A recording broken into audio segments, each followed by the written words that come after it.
सुख सार, मंगलमय सुख सार।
चैतन्य स्वभावी भगवान आत्मा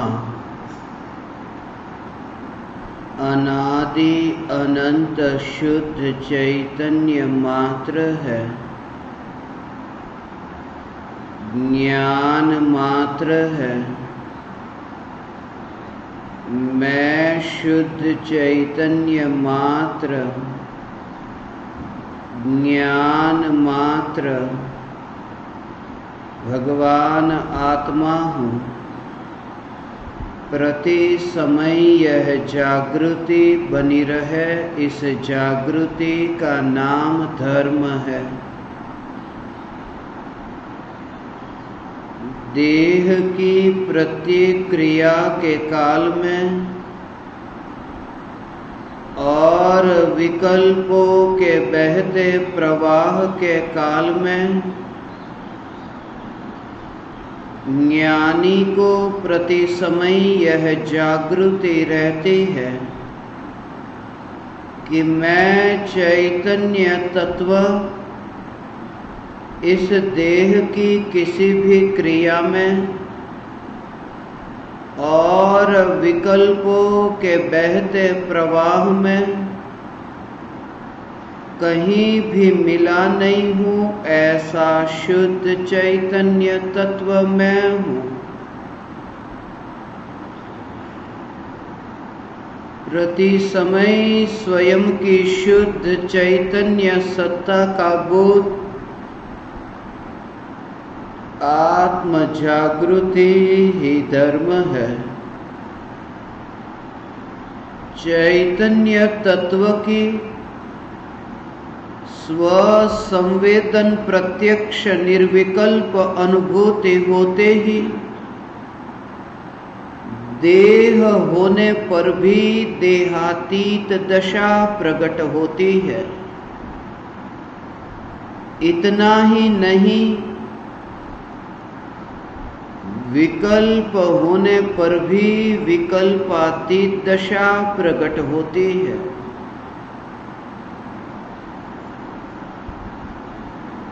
चैतन्य तत्व की निर्विकल्प अनुभूति होते ही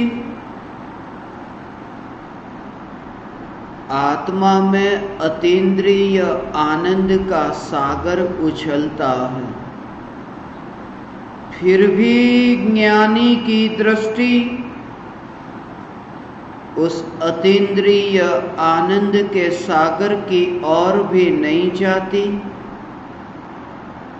और दृष्टि चैतन्य तत्व पर ही टिकी रहती है।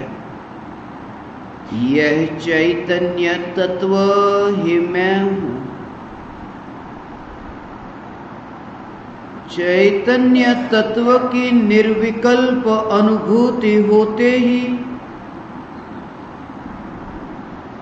ज्ञान दीपक प्रज्वलित होता है।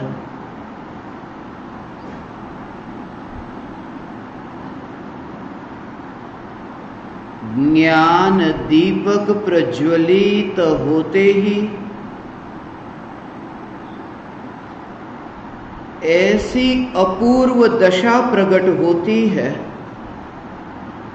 कि जैसे प्रज्वलित दीपक की ज्योति से दीपक की मिट्टी न्यारी दिखाई देती है, जुदी दिखाई देती है। यह दिखाई देता है कि जहां दीपक की ज्योति है वहां दीपक की मिट्टी नहीं है, और जहां दीपक का धुआं है वहां भी दीपक की ज्योति नहीं है। दीपक की ज्योति दीपक की मिट्टी से भी न्यारी है और धुएं से भी न्यारी है। आत्मा की अनुभूति होते ही यह दशा प्रकट होती है कि मैं चैतन्य ज्योति इस देह की मिट्टी से भी न्यारा, ऐसा मैं चैतन्य परमात्म तत्व और रागादि विकारी भावों के धुएं से भी न्यारा चैतन्य परमात्म तत्व, यह जागृति ज्ञानियों को सदाकाल रहती है। भले ही ज्ञानी रहते हैं शरीर के साथ में, ज्ञानी रहते हैं संयोगों के साथ में, चेतन संयोग भी मिलते हैं और जड़ संयोग भी मिलते हैं। माता पिता भाई बहन पुत्र पुत्री परिवार आदि ये चेतन संयोग भी मिलते हैं, और शरीर और धन संपत्ति, गाड़ी बंगला, गांव नगर देश, ये संयोग भी मिलते हैं। मगर ज्ञानी संयोगों के बीच में रहकर भी अलिप्त रहते हैं। उस अलिप्तता का नाम ही धर्म है। वे रहते हैं अज्ञानियों के बीच में, वे चलते हैं अज्ञानियों के साथ में, वे बोलते हैं अज्ञानियों के साथ में, फिर भी ज्ञानी ज्ञानी है और अज्ञानी अज्ञानी, क्योंकि ज्ञानी को जागृति है, संयोगों को नहीं छोड़ना है।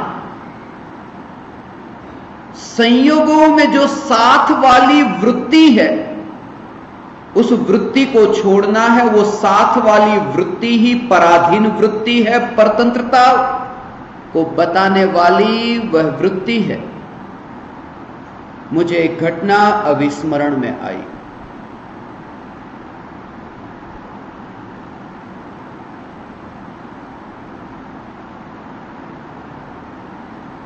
एक पिताजी अहमदाबाद के रेलवे स्टेशन पर अपने बेटे को छोड़ने के लिए गए। करीब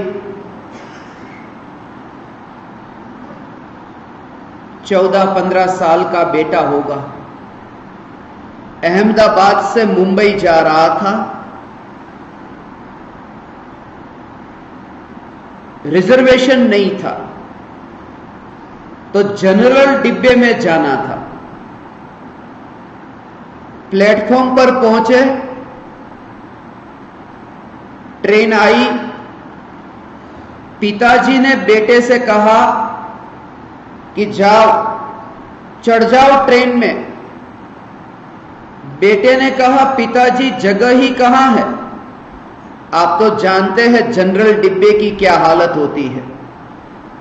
इतनी भीड़ थी कि पैर रखने की जगह नहीं।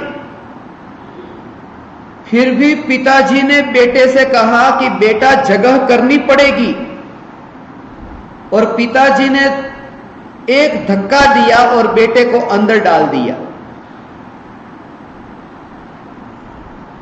ट्रेन का वो दरवाजा बंद हो गया।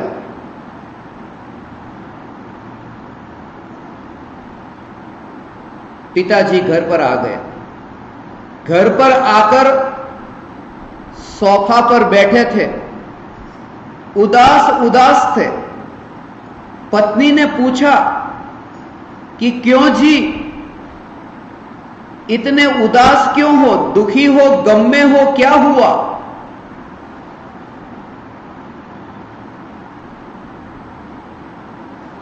उन्होंने कहा, क्या कहूं, आज बेटा पहली बार मुंबई गया,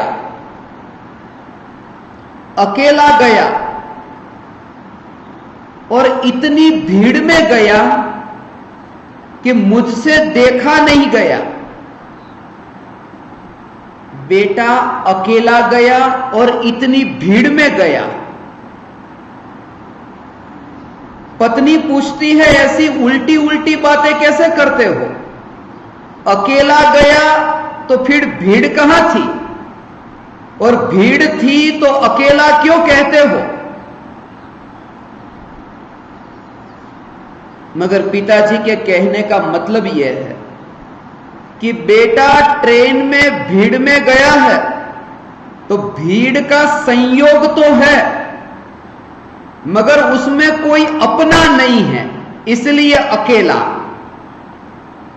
तो भीड़ में रह करके भी वह बेटा अकेला ही मुंबई गया है।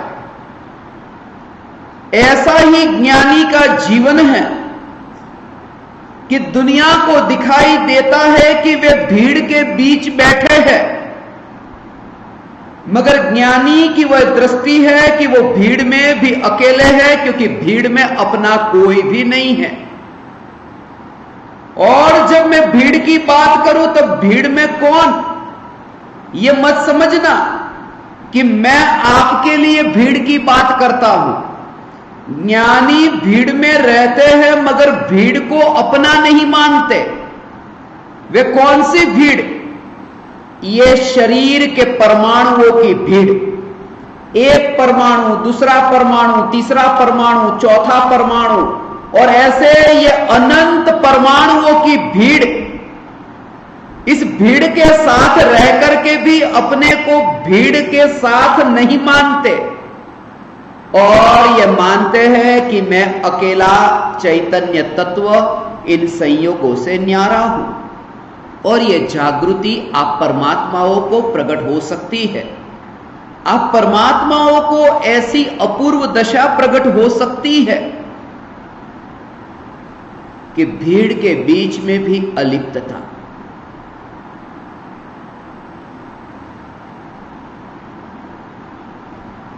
विकारी भावों की उत्पत्ति के काल में भी अलिप्तता। कितने ही प्रकार के विकारी भाव आत्मा में उत्पन्न हो, फिर भी विकारों से भी ज्ञानी को अलिप्तता रहती है कि विकार मैं नहीं हूं। दो कार्य होते हैं आत्मा में। एक विकार का कार्य, क्रोध आया, मान आया, माया का भाव, लोभ का भाव, ऐसे विकार के भाव आत्मा में आते हैं। ये राग द्वेष के भाव आते हैं। और एक आत्मा का अंतर में कार्य होता है, सिर्फ जानना, जानना, जानना, जानना। ये दोनों की यात्रा स्वतंत्र है। ज्ञान की यात्रा स्वतंत्र है और विकार की यात्रा स्वतंत्र है। ये दोनों यात्रा स्वतंत्र है। दोनों ही साथ में होने वाली यात्रा है, मगर विकार का भाव चैतन्य की यात्रा में कहीं पर भी मिल नहीं जाता, एक नहीं हो जाता। जैसे ट्रेन में आप यात्रा करते हो, पटरी पर ट्रेन चल रही है और साथ ही दूसरी पटरी पास में, उस पटरी पर भी एक ट्रेन चल रही है। दोनों ट्रेन साथ साथ में चलती दिखाई देती है, मगर ये ट्रेन जो जिस ट्रेन में आप बैठे हो वो दूसरी ट्रेन में नहीं जाने वाली, दूसरी ट्रेन आपकी ट्रेन के पास में मिलने वाली नहीं है। दोनों साथ में चलते हैं। ऐसे ही ज्ञानी को यह कार्य जानना जानना जानना, यह कार्य आत्मा में होता है और विकार का कार्य विकार में होता है। खाने का भाव, चलने का भाव, बोलने का भाव, सोने का भाव, ये भाव होते हैं, मगर ज्ञानी को जागृति है कि जहां मेरी ट्रेन चल रही है वहां वो विकारों की ट्रेन नहीं, वो पास में है। और एक समय ऐसा आए कि खिड़की बंद हो जाए, कि वो ट्रेन का पता ही न चले। एक समय ऐसा कि विकार के भाव का पता ही न चले, और अपने में ऐसी लीनता, स्थिरता, उस स्थिरता को ज्ञानी ने धर्म कहा है। ये स्थिरता आप परमात्मा को प्रकट हो सकती है। यह जागृति कि मैं चैतन्य तत्व हूं, चैतन्य के जोर से ही यह यात्रा प्रारंभ हो, चैतन्य से, देह के क्रियाकांड से नहीं। भूखे प्यासे रह करके कहीं नहीं पहुंचोगे, सिर्फ जागृति की शरीर में नहीं हूं। जैसे कोई मूर्ख गाड़ीवान साफ सुथरे रास्ते को छोड़कर उबड़ खाबड़ वाले रास्ते पर चले और फिर गाड़ी की धुरी टूटने पर पछताए कि क्यों मैं उबड़ खाबड़ वाले रास्ते पर चला, पछताता है। कुछ नहीं हो सकता, अवसर था साफ सुथरे रास्ते पर चलने का। आप समस्त परमात्माओं के लिए यह अवसर प्राप्त हुआ है साफ सुथरे रास्ते पर चलने का। और साफ सुथरा रास्ता अर्थात एक चैतन्य, चैतन्य, चैतन्य, चैतन्य, ऐसा मैं अरूपी, रूप वाला नहीं, रंग वाला नहीं, अरूपी चैतन्य स्वरूपी मैं भगवान आत्मा, ऐसा तत्व विचार। उबड़ खाबड़ वाले रास्ते पर चलने से गाड़ी की धुरी टूट जाती है, क्योंकि समतल नहीं, ऊंचा नीचा, ऊंचा नीचा और सीधा रास्ता, जिसमें ऊंचा नीचा नहीं, एक सीधा रास्ता, वह है वितराग भाव, जिसमें ऊंचे नीचे भाव नहीं होते, समभाव। जहां गाड़ी की धुरी टूटती नहीं, ऐसा संभाव, जहां मुक्ति के राह पर आप यात्रा करके निकट काल में मुक्ति रूपी लक्ष्मी का वर्ण करते हो, ऐसी यह यात्रा आप समस्त परमात्माओं को प्राप्त हो। यह जागृति रहे कि देह में मैं कहीं पर भी नहीं, मैं चैतन्य सत्ता मात्र भगवान आत्मा हूं, मैं शुद्धात्म तत्व हूं। यह जागृति, देह से पार होने की कला, वो श्रद्धा में इस प्रकार से कि देह में रह करके भी वो श्रद्धा में से देह में से उतर गया है। तब वो जीवन जीने की जो आपकी जो यात्रा होगी, वो विचार की धारा होगी, वो चैतन्य की दिशा में ही होगी। फिर विचार चैतन्य, चैतन्य, चैतन्य, चैतन्य, फिर प्रत्येक क्रिया में जागृति रहेगी। हाथ में रोटी का कोर भी लिया और मुंह में रखा तो अंदर से जागृति कि हाथ से रोटी उठी यहां, मगर मैं चैतन्य तत्व जहां हूं वहां ये रोटी खाने का कार्य नहीं हो रहा, वह तो सिर्फ जानने वाला शुद्धात्मा है। जैसे आप अपने घर के बाहर पक्षी को अनाज का दाना चुगते हुए देखो, मगर ये देखा कि पक्षी जहां अनाज का दाना चुग रहा है वहां मैं नहीं हूं, मैं अपने महल में हूं, अपने घर में हूं, खिड़की से देख रहा हूं कि पक्षी अनाज के दाने को चुग रहा है। ऐसे ही तुमने रोटी ली और ऐसे मुंह में रखी, मगर तुम्हें जागृति है कि मैं चैतन्य परमात्मा अपने चैतन्य महल में रह करके ज्ञान की खिड़की से ये देख रहा हूं पक्षी अनाज के दाने को चुग रहा है। और अलिप्तता रहेगी कि पक्षी बाहर है, मेरे चैतन्य परमात्मा स्वरूप में कहीं पर भी ये देह नहीं, ये पक्षी नहीं। ये जागृति तुम्हें प्रकट हो सकती है। देह से उतर जाना, देह में से पार होना, ये कला आप परमात्माओं को प्रकट होगी। इस देह के किसी भी परमाणु में मैं नहीं। गाड़ी में बैठ कर के गाड़ी में से ऐसे उतर जाना वह कला है। ये कला है, अद्भुत कला है। जैसे कोई व्यक्ति गाड़ी में बैठा, आज मैं आपको पूरे सत्संग दौरान एक नहीं इतनी गाड़ी की बात करूंगा, ट्रेन की बात करूंगा, रेलवे स्टेशन की बात करूंगा, क्योंकि मैं बरसों के बाद आज पहली बार ट्रेन में बैठा हूं। हजारों बार विमान में बैठने के बाद आज सुबह मैं ट्रेन से उतरा पहली बार। इसलिए आज पूरी रात भर जब मैं सुबह बैठ करके लिख रहा था, तब मुझे यह स्मरण में आया कि आज का पूरा सत्संग मैं साधकों से कहूंगा ट्रेन में रह करके ट्रेन से पार कैसे हो जाना, ये गाड़ी में रह करके गाड़ी से कैसे उतर जाना, ये शरीर की गाड़ी में यात्रा करके शरीर की गाड़ी में से कैसे उतर जाना, ये कला है। ये कला मैं आपसे कहूंगा। कुछ लोग आज मुझसे कहते थे जल्दी क्यों है गाड़ी से उतरने की। हां जल्दी है, समय बहुत अल्प है। मैं गाड़ी से उतरने के लिए बेताब हूं। कब मैं गाड़ी में से उतरूं, कब मैं गाड़ी में से उतरूं। गाड़ी से उब चुका हूं मैं गाड़ी से उतर जाऊं। ये बोध हो कि गाड़ी मैं नहीं, तब फिर गाड़ी से उतरने में देर न लगेगी। गाड़ी से तुम उतर जाओगे यदि तुम्हें यह बोध हो कि मैं गाड़ी नहीं। जैसे गाड़ी की चौड़ाई है 4 फीट की, 4 फीट की चौड़ाई है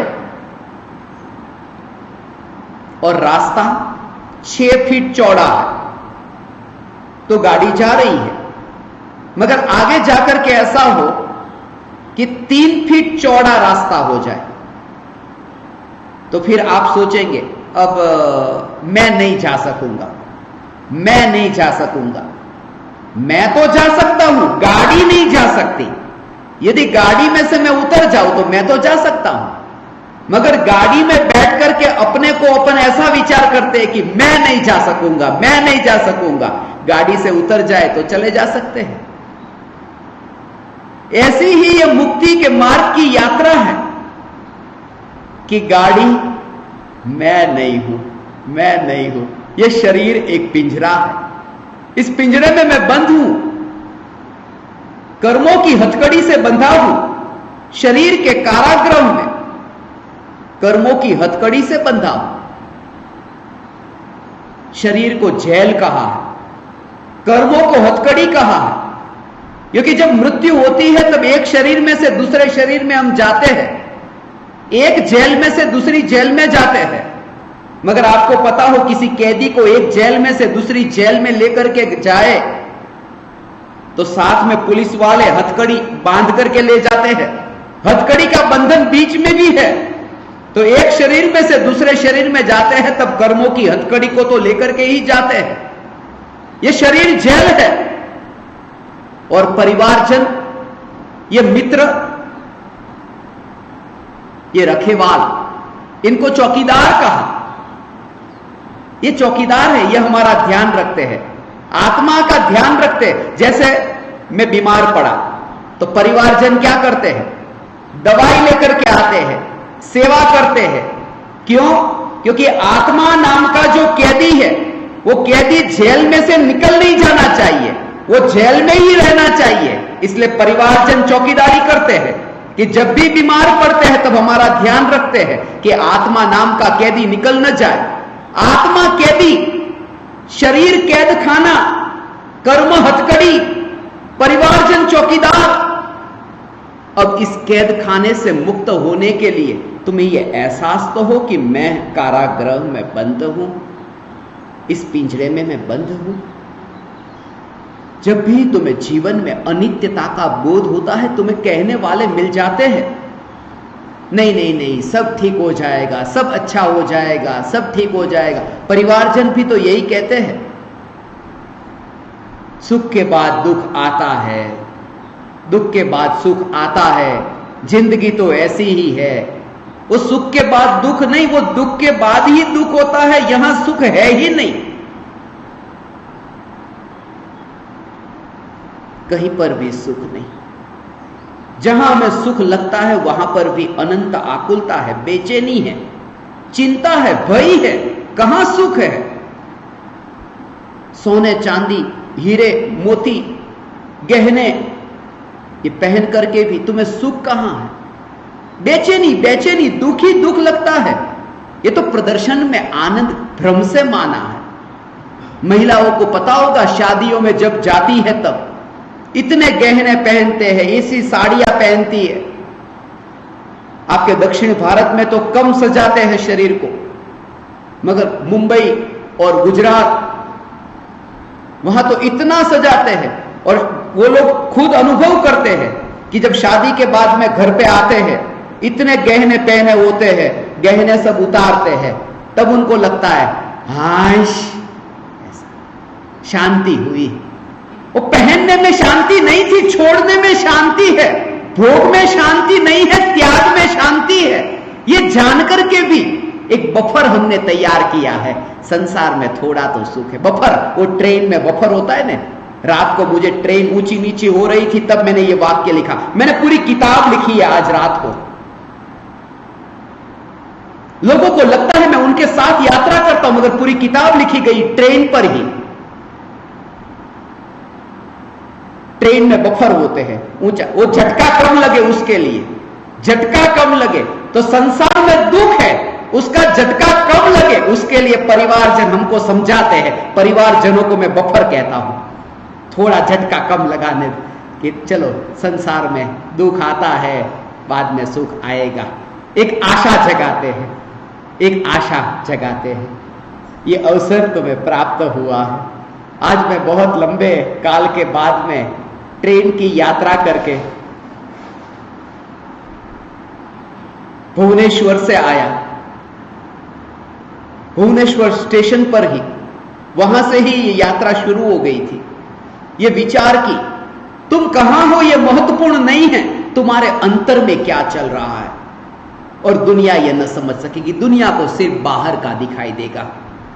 और मिथ्या प्रदर्शन धर्म नहीं, सम्यक दर्शन धर्म है। अंतर में तुम्हें क्या सत्य की अनुभूति हो रही है, सत्य की श्रद्धा प्रकट हुई है, बस वही धर्म है, वही धर्म है। प्रत्येक ज्ञानी, अनंत ज्ञानी, पूज्य गुरुदेव श्री कांजी स्वामी, परम कृपालु देव श्रीमद राजचंद्र जी, ऐसे अनंत ज्ञानियों ने चैतन्य चैतन्य चैतन्य को ही पुकारा है। उन्होंने अपने बारे में कुछ भी नहीं लिखा, सिर्फ हम पर अत्यंत करुणा करके कि आप अपने आत्मा का हित कैसे कर सकते हैं, हम पर करुणा करके हमारे लिए लिखा। मगर समस्त ज्ञानियों की वाणी में कोई भेद नहीं, क्योंकि वाणी जिसे बताने वाली है उस चैतन्य तत्व में कोई भेद नहीं। भुवनेश्वर के रेलवे स्टेशन पर इतने इंडिकेटर लगे थे। मैं उस समय मुझे यह स्मरण में आया कि ज्ञानियों की जो वाणी है वो इंडिकेटर है। ज्ञानी की वाणी इंडिकेटर है कि इधर से इंडिकेट करते हैं, यहां से इंडिकेट करते, इंडिकेटर है यह ज्ञानी की वाणी। कुछ गुरुदेव श्री कांजी स्वामी इंडिकेट करते हैं,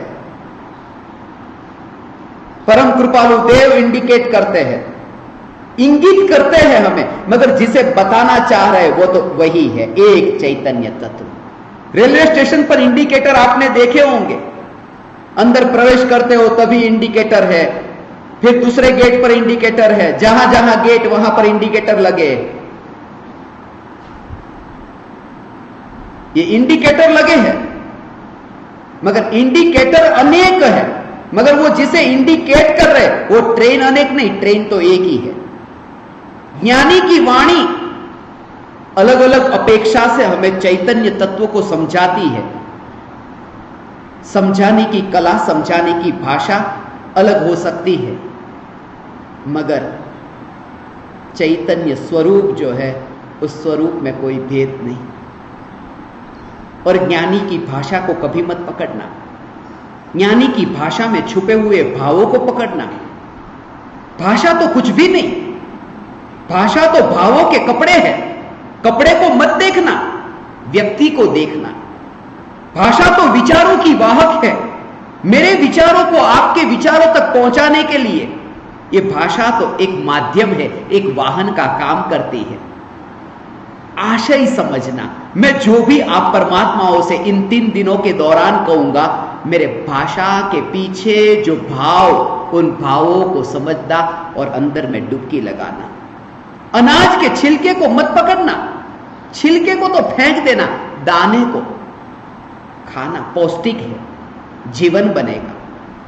केले के छिलके को फेंक देना, केला खा लेना। भाषा, शब्द, ये शब्दों से पार उसका आशय, उसका भाव ग्रहण करना है। एक गुरु ने अपने शिष्य से कहा था, वो भी मुझे रात को स्मरण में आया, कि तू जा रहा है, रास्ता क्रॉस करने जा रहा है, जब रास्ता क्रॉस कर तब ध्यान रखना, गाड़ी चली जाए उसके बाद में तू रास्ता क्रॉस करना। रास्ते को तब पार करना जब गाड़ी चली जाए। कितने ही घंटे तक वो वहां खड़ा रहा और वापिस आया, गुरुजी को बताया। गुरुजी ने कहा, तू गया नहीं, तुझे जहां भेजा था, बोले आपने बताया था कि गाड़ी चली जाए उसके बाद में तू रास्ता पार करना, मगर गाड़ी आई ही नहीं। गुरुजी के कहने का भाव था कि आती हो तो, नहीं आती हो तो इंतजार करो गाड़ी का और फिर जाने दो गाड़ी को और फिर रास्ता पार करो। वो भाषा को मत पकड़ना, भाषा के पीछे छुपे भाव को पकड़ना। आज हम जयपुर आ रहे थे। जयपुर, पहले तो लोगों को भ्रांति हो जाती है जयपुर। मुझे राजस्थान से कितने ही लोगों ने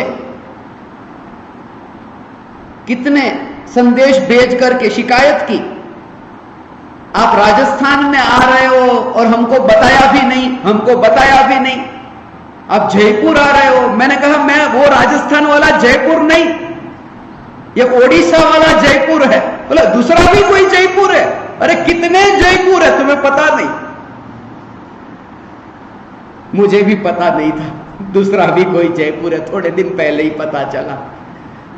मगर जयपुर का अर्थ बहुत प्यारा अर्थ है। जयपुर का अर्थ होता है जितेंद्रिय, इंद्रियों पर विजय प्राप्त करना। जय का मतलब है विजय, जय माने विजय। और पूर्व, पूर्व का अर्थ होता है नगर। पूर्व माने नगर, नागपुर, कानपुर, पूर्व माने नगर। और यह शरीर एक नगर है, शरीर को पूर्व कहते हैं। यह शरीर एक पूर है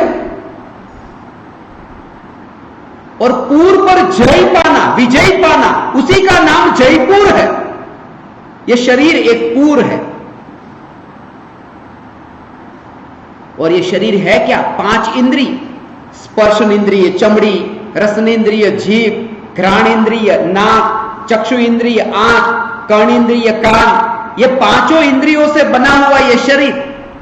इसलिए दूसरे शब्दों में कहे तो शरीर पर विजय प्राप्त करना अर्थात 5 इंद्रियों पर विजय प्राप्त करना, विजय प्राप्त करना, विजय प्राप्त करना। रात भर मुझे ये विचार आए थे कि इंद्रियों पर विजय प्राप्त करना, इंद्रियों पर विजय प्राप्त करना। और जब हम स्टेशन पर उतरे, मैं जब बाहर निकला था स्टेशन से, तब मैं वहां थोड़ी देर खड़ा रह गया। कुछ लोगों को लगा होगा ये समय क्यों बर्बाद कर रहे हैं यहां, उसके पीछे भी कुछ कारण थे। जब मैं जयपुर में ऐसे उतरा तो वहां घड़ी में समय, जिस समय मैं बाहर निकला 10:10 पर मैं जयपुर के लिए बाहर निकला, यहां आने के लिए बाहर निकला 10:10 पर। और 10:10 का अर्थ होता है जय, विजय। आपको शायद पता हो, कभी आपने घड़ी को देखा हो, घड़ी की तस्वीर, बंद घड़ी मैगजीन में छपती है, अखबार में छपती है घड़ी, तो उसमें घड़ी में टाइम होता है 10:10 का। बंद घड़ी में समय होता है 10:10 का। और उसका अर्थ यह होता है, वो 10:10 घड़ी में जब 10:10 होती है, तब वो कांटे का आकार हो जाता है वी, ऐसा वी। और वी का अर्थ होता है विक्ट्री। विक्ट्री माने जीत, वी फॉर विक्ट्री।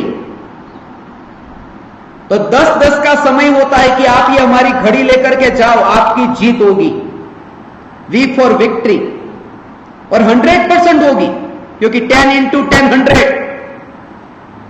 जब मैं जयपुर के लिए आज आया 10:10 और मुझे वो इंद्रियों पर विजय प्राप्त करना, 100% विजय प्राप्त करना, वो सब मुझे स्मरण में आ रहा था कि कैसे जयपुर वासियों को मैं कुछ व्यक्त कर सकूं, कि इंद्रियों से पार कैसे हो। मगर जैसा मैंने कहा, शब्दों को ग्रहण मत करना। सुबह ही एक बात स्मरण में आई थी, शब्दों को ग्रहण मत करना, मैं लिख रहा था तब। शब्दों के पीछे जो भाव है, उन भावों को ग्रहण करना। एक आदमी परेशान हो गया ट्रेन में, उसने टीसी से पूछा कि यह ट्रेन चलती क्यों नहीं है, क्यों रुक गई है। तो टीसी ने कहा, भारी वर्षा के कारण ट्रेन आगे नहीं जा रही। इस आदमी को गुस्सा आ गया। भारी वर्षा के कारण, वो भारी वर्षा जो है उसको उतार के नीचे कर दो। एक व्यक्ति के कारण पूरी ट्रेन को आगे नहीं जाने देते, भारी वर्षा के कारण।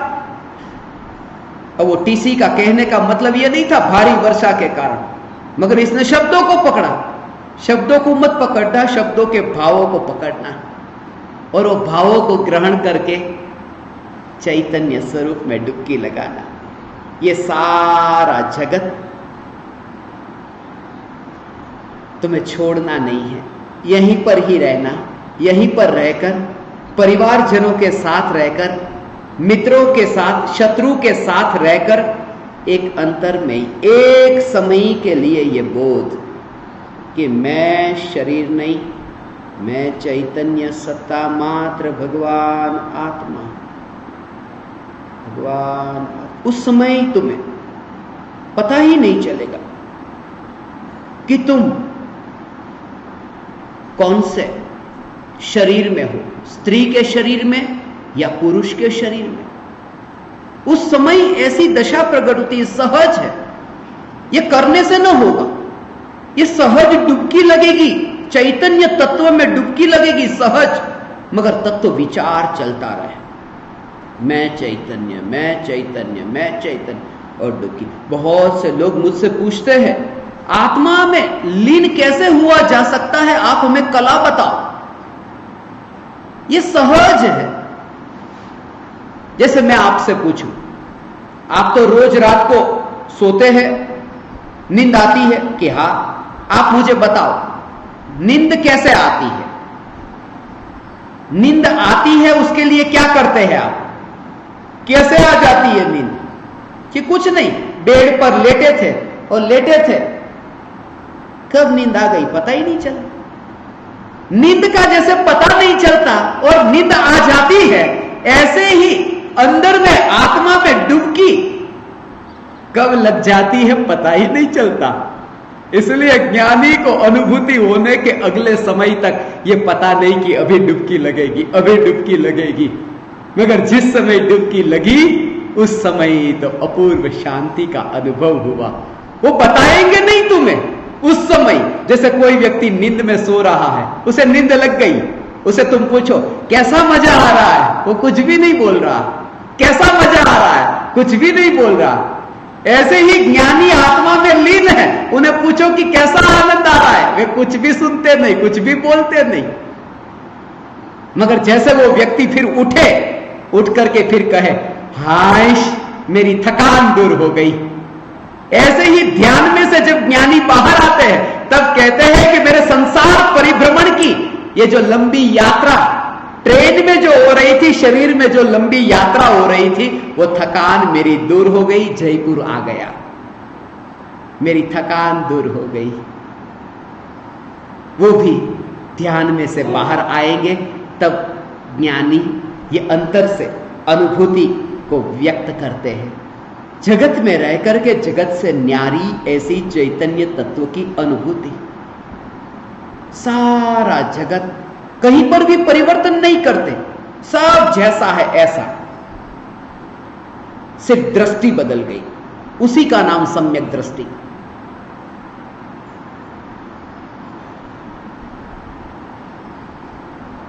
दुनिया को पीले रंग में से सफेद रंग, लाल रंग, हरा रंग, ऐसे रंगों में नहीं रंगा। दुनिया जैसी है ऐसी ही है, सिर्फ पीलिया मिट गया कि बस सब ठीक है। वो दृष्टि का पलट जाना कि सारा जगत सुव्यवस्थित है। दुनिया में ऐसा लगे कि ये ठीक नहीं, वो ठीक नहीं, तब अंतर में ही विचार करना कि मैं ही मैल से भरा हूं, मैं ही मलिन दृष्टि से भरा हूं, मैं ठीक हो जाऊं। एक पति मुझे स्मरण में आया, खाना खाने के लिए बैठा था और पत्नी पर इतना गुस्सा किया कि मैं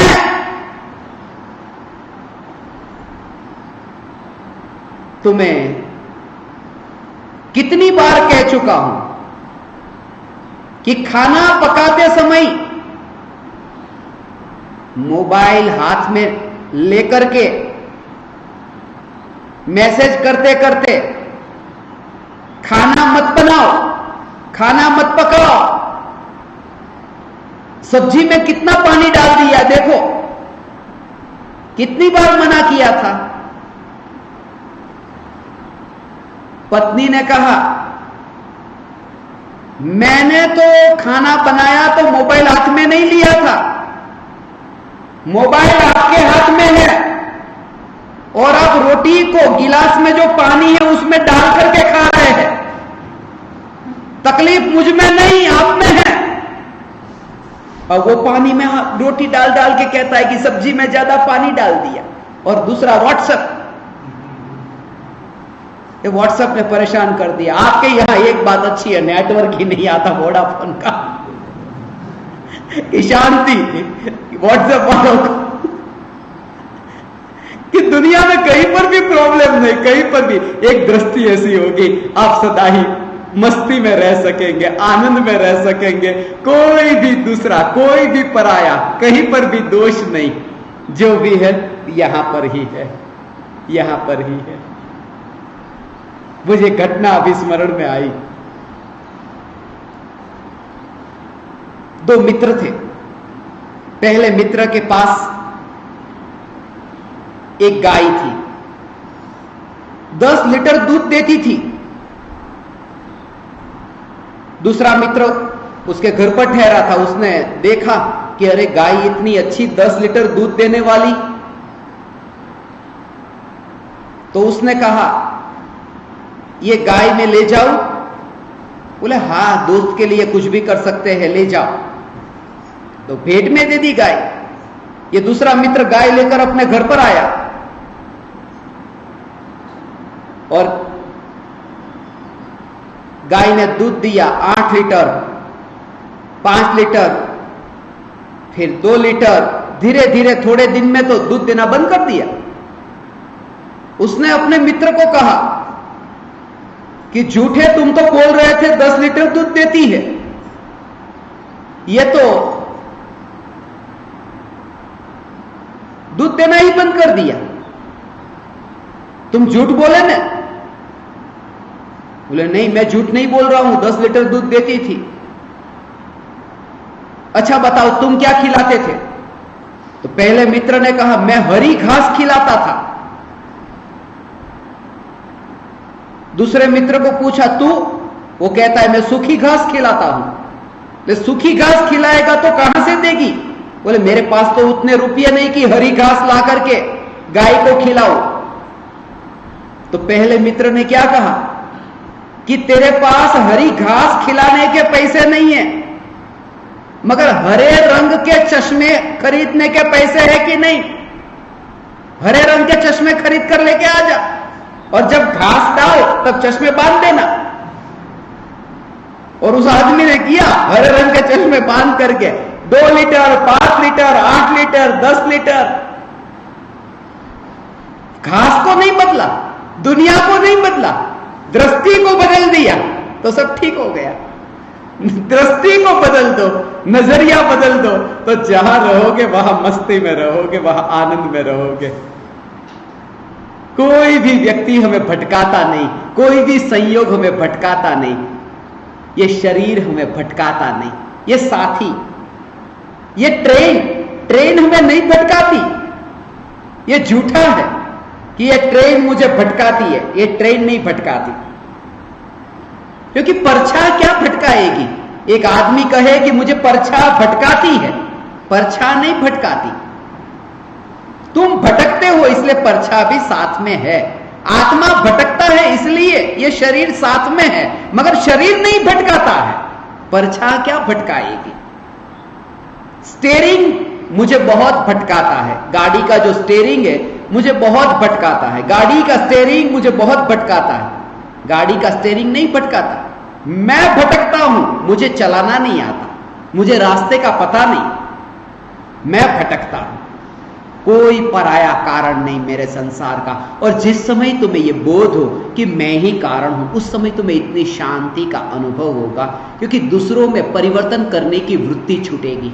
और वृत्ति छूटी कि शांति, क्योंकि दुख इस बात का है मैं इसे सुधार दूं, इसे सुधार दूं, इसे सुधार दूं, इसे सुधार दूं। नहीं, मैं आप लोगों को सुधारने के लिए यहां नहीं आया, मैं अपने स्वाध्याय के लिए, अपने सत्संग के लिए, मैं अपने हित के लिए यहां आया हूं। आपके लिए मैं यहां नहीं आया।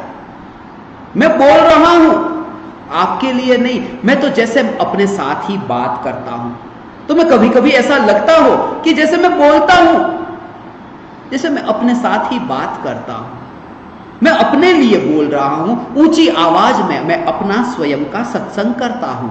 सिर्फ इतना है कि कभी कभी चुप रहकर, कभी कभी ऊंचे आवाज में, मगर मेरा ही सत्संग होता है। मैं किसी के लिए कुछ भी नहीं करता, मैं आप पर उपकार नहीं करता, मैं तो आपका संगी साथी, मोक्ष मार्ग का मुसाफिर। ये यात्रा में, बस ये यात्रा प्रारंभ, मोक्ष मार्ग की ये यात्रा अत्यंत दुर्लभ है। हे भव्यजन, अत्यंत दुर्लभ है ये यात्रा, और इस काल में अत्यंत दुर्लभ है।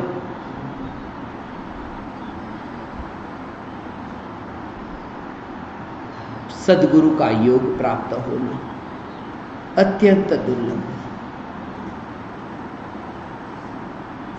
वरना शिष्यों को बनाने वाली भीड़ वाले गुरु बहुत है, बहुत है।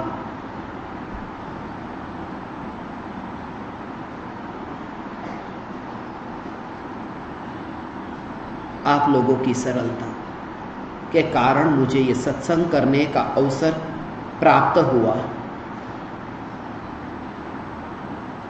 परम कृपालु देव श्रीमद् राजचंद्र जी, महात्मा गांधी जी के आध्यात्मिक गुरु। महात्मा गांधी जी ने अपने जीवन में सत्य और अहिंसा के सिद्धांत को समझा, अपनाया, जिनसे उन्होंने सीखा। श्रीमद् राजचंद्र जी, गांधी जी ने अपनी आत्मकथा में लिखा है, और आपको शायद पता हो, मैं अभी 144 देशों की पूरी पृथ्वी का भ्रमण करके आया, और श्रीमद् राजचंद्र जी परम कृपालु देव, जिनकी अपूर्व वाणी, 142 गाथा, 142 पद आत्मसिद्धि शास्त्र में लिखे, और हम पर इतना उपकार किया कि समस्त तत्वज्ञान का सार हमें एक संक्षिप्त में दे दिया, गागर में सागर भर दिया। ऐसे ही समझो जैसे बूंद में समुद्र समा गया, ऐसे ही समझो जैसे बिंदु में सिंधु समा गया। ये परम कृपालु देव की परम कृपा हम पर। आज जब मैं ट्रेन में बैठा तब मुझे ये विचार आया था, मैंने लिखा है किताब में,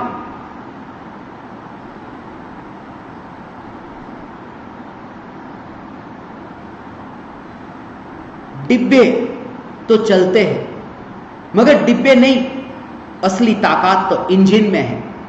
इंजन ही यदि गलत दिशा में होगा तो बाकी के पीछे चलने वाले सभी डिब्बे गलत दिशा में जाएंगे। सदगुरु इंजन है जिनके पीछे पीछे ये डिब्बे चलते हैं। 142 डिब्बे इंजन के पीछे चलेंगे, 142 ज्ञान दीपक प्रज्वलित होंगे। ये डिब्बे हैं। आज सुबह मैंने जब वो लिखा कि सदगुरु तो इंजन की भांति है, पहला घड़ा ही यदि उल्टा रखा हो तो दूसरा भी उल्टा रखना पड़ेगा, तीसरा उल्टा रखना पड़ेगा, और पहला सीधा हो तो दूसरा सीधा, तीसरा सीधा। सदगुरु पहला घड़ा है, करता कुछ भी नहीं, सिर्फ दिखाता है मार्ग को, बताता है, बनाता नहीं है। जैसे जलती हुई ज्योति, जैसे सुबह की सूर्य की किरण, रात को अंधेरा था, मार्ग दिखता नहीं था, सूरज की किरण जैसे ही निकली कि मार्ग दिखाई देने लगा। सूरज की किरण मार्ग को बनाती नहीं है, मार्ग को बताती है। गुरु मार्ग को बताते हैं, बनाते नहीं हैं। ये सदगुरु, ये इंजन है। जब टीसी आया तब मुझे एक विचार आया, वो भी मैंने किताब में लिखा, क्योंकि सदगुरु के साथ ही आप अंतर की भावना को व्यक्त कर सकोगे। सदगुरु वह है जिनके साथ में आप अंतर के भावों को व्यक्त, एक व्यक्ति ऐसा जिन्हें आप सच्चाई बता सको। और वह तत्व चर्चा, जब गुरु और शिष्य का जो संवाद, उसे मैं तत्व चर्चा के नाम से कहता हूं। तत्व चर्चा, तत्व चर्चा, गुरु के साथ तत्व चर्चा हो रही। और तत्व चर्चा माने, उसको हमने शॉर्ट फॉर्म में टीसी कहा, तत्व चर्चा। अपनी जो वेबसाइट है www.fulchandshastri.com, उस वेबसाइट पर हजारों घंटे के प्रवचन है, उसमें तत्व चर्चा भी है। वो टीसी आया तो मुझे तत्व चर्चा स्मरण में आई। टिकट को पूछता है, टिकट टिकट, तब ये स्मरण में आया कि मोक्ष जाने की टिकट, मोक्ष जाने की टिकट क्या है? सम्यक दर्शन, यही मोक्ष जाने की टिकट है। तुम्हारे पास सम्यक दर्शन की टिकट है या नहीं? सम्यक दर्शन माने मैं शुद्धात्मा हूं, यह श्रद्धा, इसका नाम सम्यक दर्शन। यह टिकट है कि नहीं? कि बिना टिकट के बैठ गए, बिना टिकट के बैठोगे तो गड़बड़ हो जाएगी। तभी मुझे ट्रेन में एक बात स्मरण में आई थी। एक बार ऐसा हुआ, एक साधु बाबा ट्रेन में बैठ गया, टीसी आया,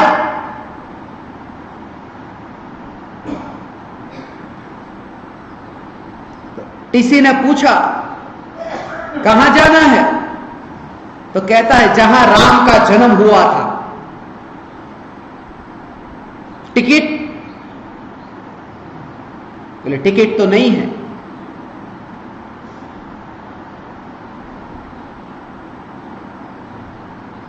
तो चलो, टीसी ने कहा चलो। बोले कहां?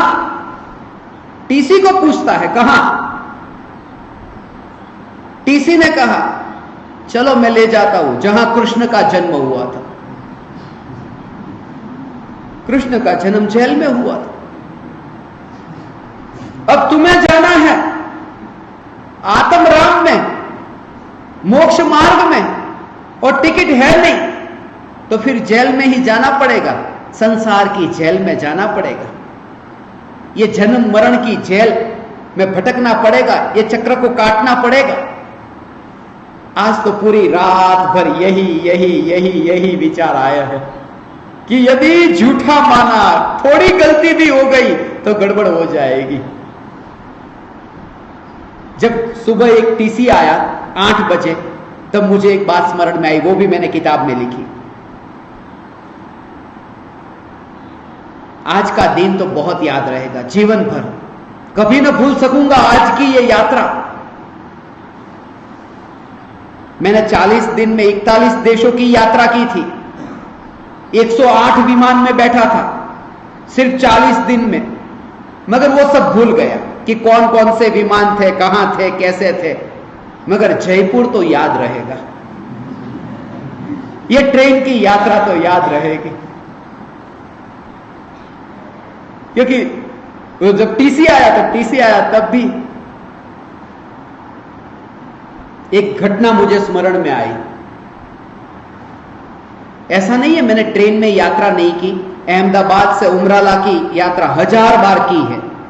मेरे पास टिकट है, हर हफ्ते में 2 बार जाता था, आता था, हर सप्ताह में। और कितने सालों तक मैं गया, एक वीक भी छूटता नहीं था। महीने में 4 बार जाना, 4 बार आना, और कितने सालों तक पहले गया हूं। मगर जब से ये पृथ्वी का भ्रमण चालू किया तब से ट्रेन भूल गया था। मगर आज जब ट्रेन में बैठा तब वो बात भी स्मरण के थोड़ी सी भूल हो जाए। एक बार ऐसा ही हुआ, सुबह के 8 बजे एक आदमी टीसी पर बहुत गुस्सा हो रहा था, गाली दे रहा था, टीसी को गाली दे रहा था। क्योंकि उस आदमी ने कहा था कि 4 बजे मेरा स्टेशन आएगा तो मुझे उतार देना, जगा देना। और 8 बजे ये उठा तो पता चला टीसी ने जगाया ही नहीं, तो टीसी को गाली दे रहा था और टीसी ध्यान से सुन रहा था। मैं भी वहां बैठा था। मैंने कहा, आप धार्मिक हैं, आपको कुछ भी नहीं होता, ये गाली दे रहा है तो भी आप क्या सोच रहे हैं? बोले, मैं विचार कर रहा हूं कि उस आदमी का क्या हुआ होगा जिसको मैंने गलती से 4 बजे उतार दिया स्टेशन पर। अब गड़बड़ हो जाए तो, इधर का उधर हो जाए तो गड़बड़ हो जाए, तो थोड़ी सी भी भूल हो जाए तो वहां तो इतनी तकलीफ नहीं कि 2-4 गाली सुननी पड़ेगी। मगर यहां थोड़ी गड़बड़ हो जाए कि मानना था आत्मा में हूं और मान लिया शरीर, गड़बड़ हो जाए तो उसकी सजा तो बहुत खतरनाक है। इस सजा का परिणाम अनंत संसार परिभ्रमण हमारा हुआ है। आज हमें यह अवसर प्राप्त हुआ है चैतन्य तत्व की निर्विकल्प अनुभूति, आत्मा की अनुभूति, एक ऐसी दिशा में यात्रा करें। दुनिया में 10 दिशा कही जाती है, पूर्व पश्चिम उत्तर दक्षिण, 4 कोने, ऊपर नीचे, ये 10 दिशा है।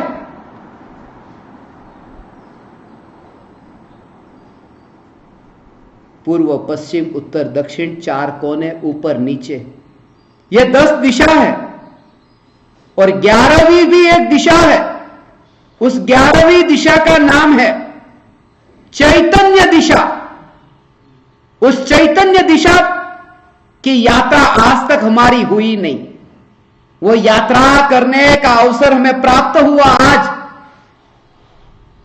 आज मैं आपसे यह कहूंगा कि यदि आप अपने आत्मा का हित करना चाहते हैं तो दिन में थोड़ा समय निकाल करके मैं चैतन्य परमात्मा हूं उसके प्रयोग करें और आप अपने ज्ञान का दीपक प्रज्वलित करें। ऐसा जीवन सहज होगा, सहज जीवन होगा। क्योंकि कर्तृत्व आत्मा की अनुभूति होती है तब कर्तृत्व बुद्धि का बोझ छूट जाता है, कर्ता भाव छूट जाता है। सहजता, सहजता, ये सहजता के बारे में भी मैंने आज सुबह किताब में लिखा है। सहज जीवन, ये जीवन ऐसा सहज हो जाता है। ट्रेन पटरी पर चल रही थी, बीच में जब टनल आई, टनल में से ट्रेन जाती थी फिर बाहर आती थी, इतनी टनल आई, तब मुझे ये बात स्मरण में आई और तब मैंने वो सहज का भाव लिखा कि एक आदमी से ट्रेन में यात्रा कर रहा, अब ट्रेन चल रही है ऐसे छुक छुक छुक छुक छुक छुक, और थोड़ी देर में ऐसा हुआ कि ट्रेन पटरी में से उतर गई नीचे और जंगल में, खेत में कहीं चली गई। और खेत में ट्रेन जब गई तब अंदर जो मुसाफिर थे सभी को इतनी चोट लगी क्योंकि इधर उधर हो गए। थोड़ी देर में ट्रेन पटरी पर आ गई घूम फिर करके। फिर सब लोगों ने ट्रेन की चेन को खींचा और ड्राइवर को नीचे उतारा कि क्या किया तूने ये, हम तो डर गए थे, मर गए। बोले मैं क्या करूं, मैं तो ट्रेन चला रहा था मगर एक आदमी बीच में आ गया पटरी पर। तो बोले एक आदमी पटरी पर आ गया तो आ गया, एक आदमी के लिए ट्रेन में इतने सारे लोग बैठे हैं, उन सब की जान को जोखिम में डाला, उसके लिए ट्रेन उधर लेके गया। एक आदमी आ गया तो आ गया बीच में, एक मर जाता तो मार देते। बोले मारने ही वाला था कि वो खेत में फंस गया, इसके लिए उसको मारने वहां गया और मार करके फिर पटरी पे आया। ऐसा काम नहीं करना। सहज का मतलब बस अपने रास्ते पर चलना, जो होता है चलते देना, होने देना, होने देना, मगर मार्ग से कभी मत हटना, मुक्ति के मार्ग से कभी मत हटना। जब ट्रेन एक प्लेटफॉर्म पर खड़ी थी तब मुझे यह स्मरण में आया कि आत्मा नाम का स्टेशन, मुझे एक बात अभी स्मरण में आई, एक बात और स्मरण में आई, इसे लिखा जाएगा बाद में, मगर आप लोगों के साथ में बैठ करके, मैं किनके साथ बैठा हूं यह महत्वपूर्ण है, क्योंकि उसके हिसाब से ही वो भाव अंदर से आते हैं। आप लोगों की सरलता को देख करके मुझे ये भाव आया, अभी एक बात स्मरण में आई। एक बार ऐसा हुआ कि रेलवे स्टेशन पर ट्रेन आई, तब अनाउंस हुआ था, ऐसी घोषणा हुई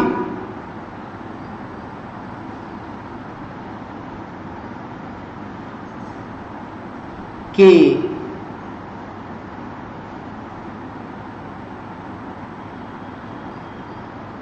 इस स्टेशन से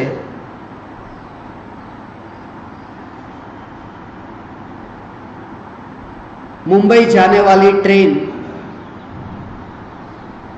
प्लेटफॉर्म नंबर 1 पर आएगी। तो सब लोगों ने सुना कि ट्रेन प्लेटफॉर्म नंबर 1 पर आएगी।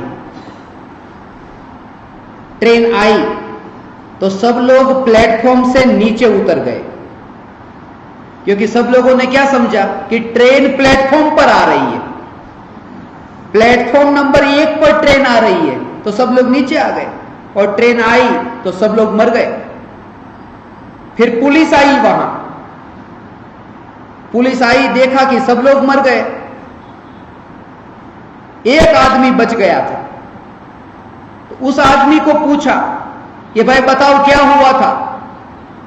तो उस आदमी ने कहा कि यहां ऐसा माइक में बोला था कि मुंबई जाने वाली ट्रेन प्लेटफॉर्म नंबर 1 पर आएगी। तो सब लोग प्लेटफॉर्म से नीचे उतर गए और मर गए। तो पुलिस ने उस आदमी को पूछा तू कैसे बच गया। उसने कहा मैं आत्महत्या करने के लिए ट्रेन का इंतजार करता था, ट्रेन आई ही नहीं 1 नंबर पर। अब जो है ट्रेन को पटरी, पटरी को ट्रेन,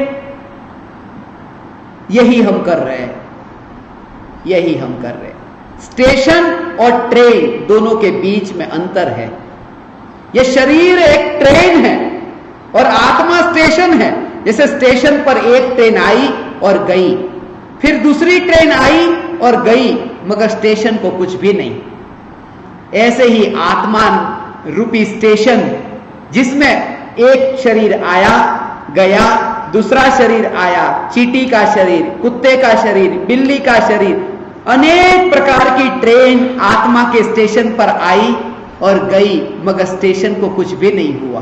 और गहराई से देखे तो स्टेशन पर ट्रेन आती ही नहीं, पटरी पर होती है, गैप होता है।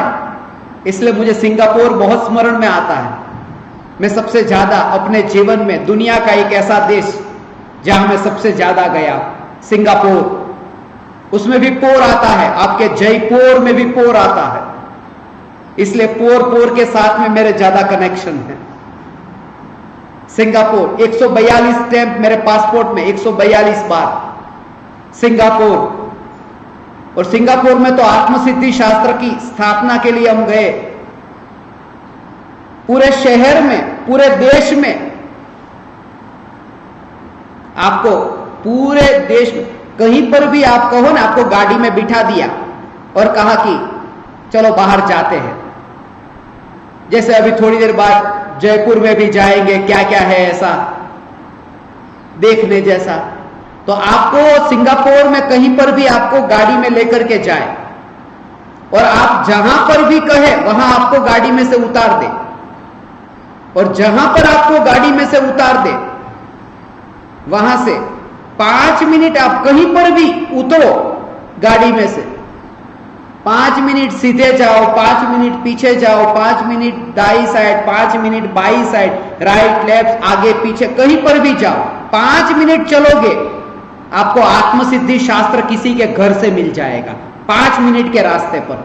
मैंने पूरे देश में घर घर पर शास्त्र पहुंचाया कि ये परमात्मा की वाणी।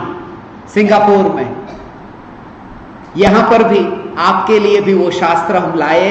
आपको और भी ज्ञान दीपक, बुधामृत, आत्मसिद्धि शास्त्र, श्रद्धा, ये सब शास्त्र आपको यहां से प्राप्त होंगे। उसका 1 भी रुपया यहां से नहीं लिया जाएगा। सब आप पढ़ना, सुनना, अपना हित करना, ठीक न लगे तो किसी दूसरे को दे देना, मगर अपमान मत करना, उसको नीचे मत रखना, उसको फेंक मत देना, फाड़ मत देना, बस इतना काम करना और कुछ भी नहीं चाहिए। पढ़ करके, सुन करके आप अपना आत्महित करें, यही हम आप परमात्माओं के लिए भावना भाते हैं। सिंगापुर में इतने जगह पर आत्मसिद्धि शास्त्र की स्थापना हुई। वहां पर जब मैं MRT पर, वो भी मुझे रात को स्मरण में आया था, जो कि ट्रेन चलनी थी 7:35 को और चली 7:40 को। जब 7:40 को ट्रेन चली तब सिंगापुर में 10:10 हुए थे, जब 10:10 पर हम यहां उतरे। माने इतने कनेक्शन। और सिंगापुर में ट्रेन जो होती है उसको MRT कहते हैं, और वहां बार बार अनाउंस होता है, please mind the platform gap, please mind the platform gap. Gap देख लेना, गैप को ध्यान में रखना। ये शरीर और आत्मा, शरीर नाम का ये स्टेशन, ये प्लेटफॉर्म, ये जो शरीर नाम की ये ट्रेन और आत्मा नाम का स्टेशन, उन दोनों के बीच में ये जो गैप है, उस गैप को देखना। MRT, वो MRT में मुझे, जब भी मैं वो MRT सुनता हूं तब मुझे वही महावीर भगवान का M स्मरण में आता है। M उमराला में आपने कभी तस्वीर देखी हो, जो उमराला आए होंगे तो महावीर भगवान की तस्वीर, राजचंद्र जी की तस्वीर, जो MRT में पढ़ता था, महावीर भगवान, राजचंद्र जी और तू, महावीर भगवान, राजचंद्र जी और तू, MRT, वही मुझे दिखाई देता था। कल रात को ट्रेन में आत्मा, शरीर, ये दोनों न्यारे न्यारे हैं, ऐसा तत्व विचार पूरी रात भर चला था। पूरी रात भर यही विचार चला। ट्रेन की स्पीड, ट्रेन की गति को देखा, कितनी स्पीड से ट्रेन चलती थी, फिर धीरे हो गई, मगर एक समय ऐसा था कि स्पीड पकड़ ली थी।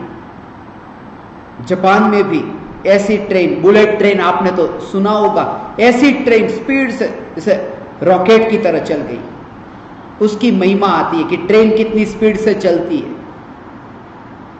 ट्रेन की महिमा आती है, हवाई जहाज की महिमा आती है, 1 घंटे में 1000 किलोमीटर की स्पीड से ये विमान चलता है, मगर आत्मा की महिमा नहीं आती। आत्मा कितना तेजी से यहां है, अभी स्वर्ग में चला गया, नरक में चला गया, एक समय में 7 राजू पार करने वाला, इतनी गति करने वाला दूसरी जगह कहां। विमान की महिमा आती है, भगवान आत्मा की महिमा नहीं आती कि आत्मा में कितनी शक्ति है, आत्मा कितना सामर्थ्यशाली है।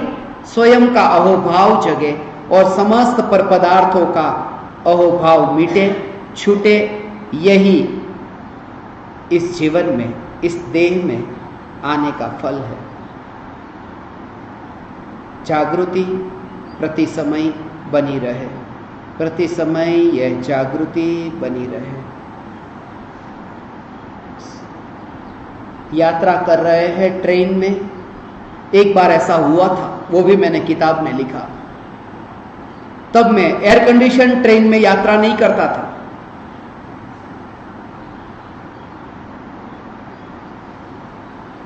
खिड़की खुली थी, उड़ती थी हवा, ऐसी चलती थी। तभी एक 100 का नोट उड़ता उड़ता खिड़की के पास ही आया। किसी का गिरा होगा, उड़ गया होगा, वो खिड़की के पास आया और जैसे ही मैं लेने गया कि उड़ करके फिर चला गया। वो मुझे स्मरण में आया कि गाड़ी में मैं यात्रा करता था, 100 का नोट आया, पकड़ने गया कि चला गया। गाड़ी में यात्रा करता था, वो गाड़ी नहीं, ये शरीर की गाड़ी। शरीर की गाड़ी में हम यात्रा करते हैं, रुपये आते हैं, लाख करोड़ अरब, पकड़ने जाते हैं कि चले जाते हैं। ये ट्रेन की यात्रा ऐसी है, ये शरीर की यात्रा ऐसी है। ये बोध हो कि ट्रेन मेरी नहीं, ये ट्रेन मेरी संपत्ति नहीं। ट्रेन में से उतर जाए, ट्रेन से उतरने का समय हो गया। इस यात्रा के दौरान, इस सत्संग के दौरान मुझे आप जैसे मुसाफिरों का योग मिला।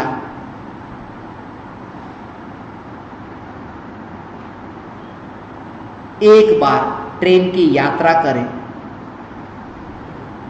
कितनी थकान लगती है। तुम देखते हो इन सब की आंखों को, जो रात को देखो अभी आंखें खुली, वो ध्यान नहीं कर रहे। जो आगे की कतार में बैठ करके सुन रहे हैं ना, वो ध्यान में नहीं, वो सो रहे, उनको नींद आ रही है। ट्रेन में रात को यात्रा करके आने वाले को, उनकी आंखों को देखो। 12 घंटे की यात्रा, मैंने भी यात्रा की। नींद कैसे आ सकती है तुम्हें? मगर 12 घंटे यात्रा करो ना तो